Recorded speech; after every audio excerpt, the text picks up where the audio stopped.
which is stupid. And then that's when he came out. And, Yeah, we don't need this yelling bullshit around here, man. This is bullshit. We don't need him starting shit at this place.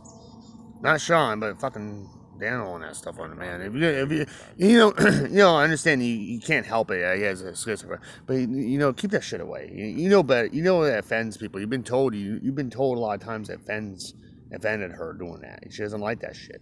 She told you every day to calm down, and then you say, "Hey, at my doorstep," and then you never say sorry, but you know damn well better not to do that at people's places, especially here. You do it in your own house, but you're affecting people by yelling like that. Affecting they're disturbing the peace. I'm surprised he's legally allowed to live here with disturbing the peace like this every fucking day. Assholes like that need to get the hell out of here. I'm not saying it's his fault, no, but he knows better not. He knows not. He's not taking his medicine. He knows he needs it. It's his own stupidity choice not to take it. I know maybe it doesn't make him feel good, but your problem shouldn't be everybody else's. Your problem should not be everybody else's problem. If and that day in the cat bus, screaming like that in public, no wonder why you kicked out of Market Basket. You kicked out of all these places. No wonder. It shouldn't be everybody's problem. And he knows he needs help. He knows he's wrong. He just doesn't care. My uncle lost it like that, but he didn't scream.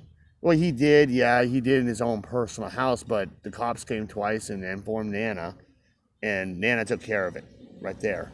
But again, he was heading that way because he couldn't walk anymore because something in his head told him he can't do it. He had no muscle tone. He had no choice to leave that place. Right.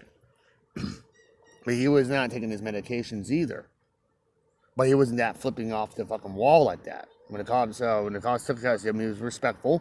He was understandable. He knew, and but he wanted to go to nursing home and he needed it anyways. But that's why if he ever pulls that bullshit at Genesis Healthcare, even though they are specialized in that, if he refuses to take his medicines, my dad said he knows he's gonna end up turning around, leaving that place, going into the state hospital.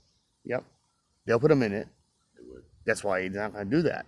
He's comfortable where he is. He knows better. But you never know. He may do that sometime. But if he does that once, they won't let it go that far. One day he refuses his meds. That's the same day. They'll try it again. The next day, off to the hospital. All right, we're discharging this patient out of here. He needs further help. We can't deal with this. We don't want this type of thing. We'll send him to the state hospital until he's well enough to come back.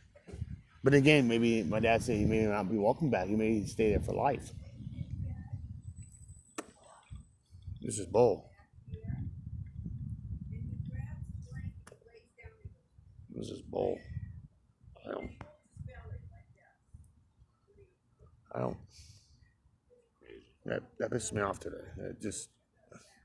I heard it all week. Hearing it now, being around him. It reminds me of a nut that you can't get rid of at the state hospital that disturbs everybody. But they put him in the other shoebox. They put him in this other place just so he won't disturb you guys. But he's in the same ward as you in the same unit. You're gonna end up hearing him all over. You can't run around the corner and hide from him. If he's locked up, yeah, but you can just stay away. But you can still hear him. Yeah.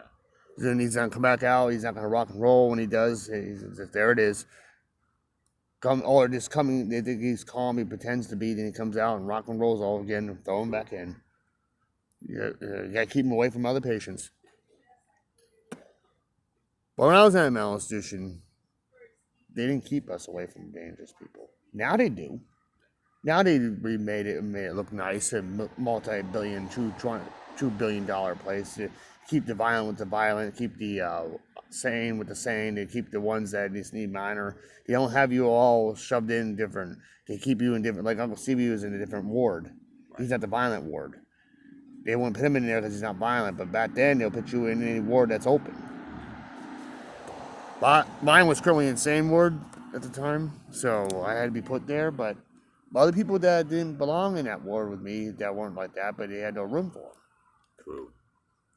Now it's laws, and you have to be all strictly, and you have to keep certain people away from people. Keep the people just like criminally insane stay with them now, and that's a ward, that's in a separate ward, and that could be introduced to Stevie's. Dan will be introduced to criminally insane. They would be too. But if Uncle CB was there, they won't introduce him to Daniel because that's the wrong ward. True. They have a unit is different in different part of the ward. The 6 sections, it splits everybody up in there. 6 sections. That's good. Yep. Keep you in different parts of the building, and you never see those people, unless you go nosing around. But then again, you had to be with the staff member. You know, Uncle Stevie went down by himself. They had to follow him. They did. Remember the lady panicked? She dropped my dad, and all of us took him out. Yeah. But you had to stay with him, so you won't get into other mischief.